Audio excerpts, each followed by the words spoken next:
자, 경우의 수 봅시다. 자, 경우의 수. 자, 경우의 수 파트는 일단은 가급적 노가다 안 해야 돼요. 가급적 노가다 금지. 그래서 우리가 수학은 노가다를 하려고 하는 학문이 아니야. 알겠지? 이 계산은 당연히 AI가 더 잘하지. 그치? 그런데 이게 어떻게 하면 노가다를 안 할까를 계속 연구를 해야지 수학도 늘고 일도 늘어요. 뭐만 하면 쌤 노가다 써 가지고 내가 분명히 이렇게 풀라고 했는데 내 맘대로 안 받아들이고 노가다 해 놓고 "쌤 근데 제가 뭐 빼먹었죠?" 이거 제일 싫어해.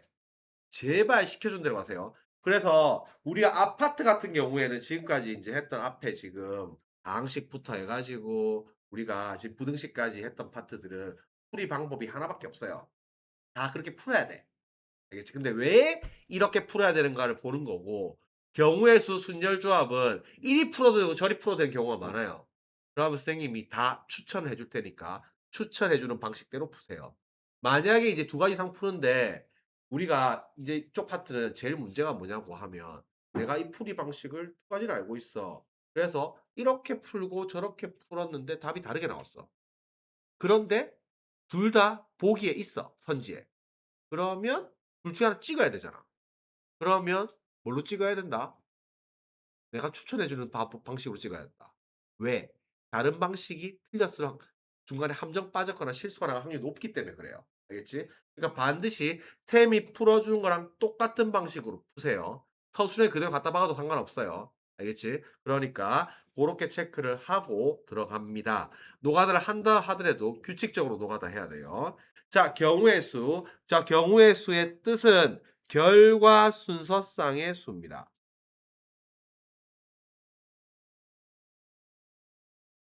결과 순서상의 수가 경우의 수입니다. 그래서 사건은 실험 관찰 문제에서 주어질 거고 경우의 수는 결과 순서상의 수니까 잘 체크해 놓습니다. 자, 합의 법칙 들어갈게요. 합의 법칙은 또는입니다. 또는.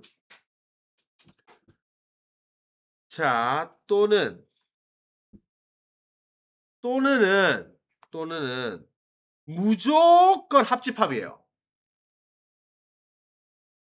무조건 합집합이고 물론 집합이 공통수학 2에 있으니까 합집합이란 기호는 안 쓰겠지만 쓰는 거 안 나오겠지만 합집합은 원칙은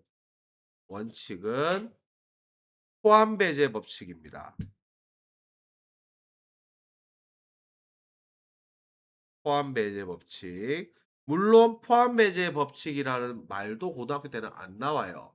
그런데 그냥 이제 줄여서 포배라고 할게요. 포배. 포배인데 포배가 뭐냐고 하면 다 알고 있는 거예요.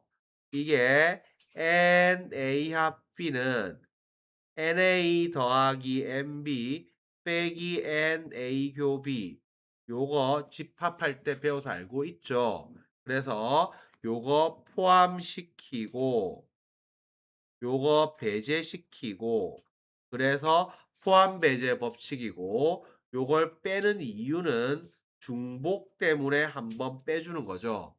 그래서 무조건 또는 합집합이고 합집합 무조건 포배가 원칙이에요. 여기에서 예외가 합의 법칙입니다. 합의 법칙은 어느 경우냐고 하면 이 예외가 교집합이 공집합이에요. 교집합이 공집합이면 요게 NA 합비가 NA 더하기 NB 두 개를 더하면 돼요. 왜? NA 교비 교집합이 공집합이니까 이게 원소에서 빵이잖아. 제일 마지막 게 빵이라서 안 써도 된다는 거예요. 그러면 이 교집합이 공집합이라는 게 이 파트에서 어떻게 표현이 되냐고 하면 비동시 불연속 사건으로 표현이 되는 거예요. 자, 그래서 합의 법칙은 경우의 수를 두 개 더하라는 거고요. 그리고 요것도 마찬가지로 서술형이 나오면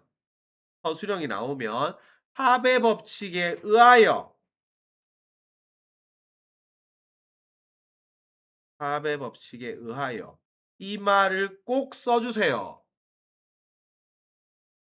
말도 택도 아니게 이거 원래 그런 거 안 하는데 이게 언제나 그 리스크가 있어. 서술형은 있잖아. 객관식이 너무 쉽게 나와서 평균 너무 많이 올라가면 서술형을 엄청 이상으로 깎는단 말이야 이렇게. 이게 객관식이 어려워서 점수가 내려가면 서술형을 좀 약간 후하게 주는 경향이 있어요. 그래서 토어립을 점수가 높게 나와 토어립 중간고사 때 이거 들어갔잖아 경우의 수가. 합의 법칙에 의하여 이 말 안 썼다고 2점 깎았어요. 그러니까 쓰세요. 알겠지? 빼먹지 말고 쓰세요. 요거 감점 조심해야 돼요. 감점 주의. 요 말 반드시 서술해 주세요. 자, 그래서 두 개를 더하는 거고 그리고 기본적으로 경우 나누기 있죠? 요 경우 나누기는 무조건 합의 법칙입니다. 무조건 합의 법칙이에요. 1번 경우, 2번 경우, 3번 경우 다 더해서 결론 내리는 거예요.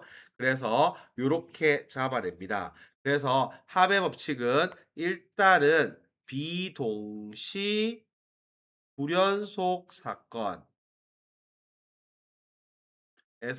쓰는 게 합의 법칙입니다. 자, 그다음 넘어갈게요. 자, 고배 법칙. 자, 고배 법칙은 동시 연속 사건에 쓰는 게 고배 법칙입니다. 그래서 요게 동시에 연이어 또는 둘 다 일어나는 사건에 쓰는 게 고배 법칙입니다. 고배 법칙이니까 경우의 수를 곱하는 거죠.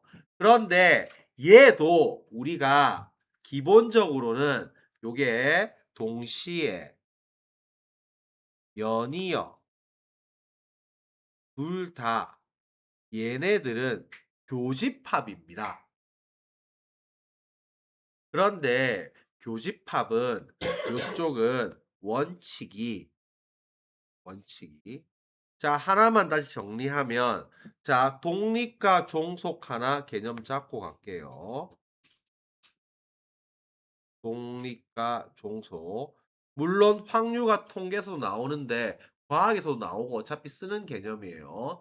자, 만약에 내가 20살이 되면 집에서 독립할 거야 라고 얘기를 하면 그 독립이 무슨 뜻이에요? 나 성인이 되면 독립할래 이렇게 얘기를 하면 이제 일반적으로 쓰는 거는 간섭을 받지 않겠다는 거죠. 내 신경 쓰지 말라는 거지. 내가 할 테니까. 근데 수학적으로 말하면 독립의 의미는 무영향입니다. 영향을 서로 미치지 않는 것을 독립이라고 합니다. 그러면 종속은 영향을 미치는 게 종속이에요. 그러면 버터플라이 이펙트 들어봤지? 나비 효과. 여기 뭐 영국에서 나비가 날개짓을 하면 대상을 건너가면 태풍으로 바뀌니 뭐니 이런 게 버터플라이 이펙트잖아요. 세상 반사 영향을 미치는 게 원칙일까요? 안 미치는 게 원칙일까요? 아, 상식적으로 생각해봐. 그냥 찍어봐. 영향을 미치는 게 원칙일까요? 안 미치는 게 원칙일까요? 영향을 미치는 게 원칙입니다. 자, 정윤호가 숙제를 안 해오는 사건과 내가 오늘 밤에 술을 먹는 사건 영향을 미칠 것 같아요? 안 미칠 것 같아요? 미치지. 제가 숙제를 안 해오면 내가 빡쳐가지고 술 먹을 확률이 올라가겠지. 어? 영향을 미치는 게 원칙이고 독립이 예외예요. 그래서 요 동시에 연이어 일어난 거는 원칙은 종속 사건이고요. 그래서 이거는 나중에 조건부 확률이 원칙입니다. 그래서 요거는 확통 가서 배울 거니까 지금은 몰라도 돼요. 확통 가서 배우게 될 거예요. 그래서 이거 역시 곱의 법칙이 예외입니다. 예외고 이거는 독립 사건이고요. 그래서 이 독립 사건일 때 곱의 법칙을 쓰는 겁니다. 그래서 요거는 사건의 경우의 수를 곱하면 됩니다. 알겠지? 그래서 조합 따위 없는 거야. 예를 들어서 만약에 그런 거지. 예를 들어서 우리가 저녁에 메뉴를 친구랑 마라탕을 먹을까, 피자를 먹을까, 치킨을 먹을까, 셋 중에 하나를 먹고 나서 후식을 후식을 커피랑 아이스크림을 먹으러 가기로 했다. 그럼 우리가 저녁 먹고 후식 먹는 건데 메뉴를 한 개씩만 골라요. 그럼 경우의 수가 3 더하기 2예요, 3 곱하기 2예요. 3 곱하기 2죠. 동시에 나왔는데 조합 없음.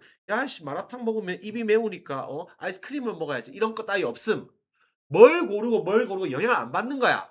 이게 독립이고 그러면 요 고르는 조합이 3 곱하기 2 곱의 법칙 따라 흘러가는 거란 말이야. 알겠지? 그래서 당연히 마라탕 커피, 마라탕 아이스크림, 피자 커피, 피자 아이스크림, 치킨 커피, 치킨 아이스크림 6 가지 나오잖아요. 알겠지? 그래서 요게 곱의 법칙입니다. 독립 사건. 그래서 동시 연속 연이어 잇따라 둘 다 이쪽에서는 곱의 법칙이 예외로 작용하는 겁니다. 그래서 합의 법칙도 우리가 또는의 예외인 거고 곱의 법칙도 그리고의 예외인 거예요. 알겠지? 그래서 요것도 이렇게 곱의 법칙에 의하여 말 써주세요. 이것도 만약에 나오면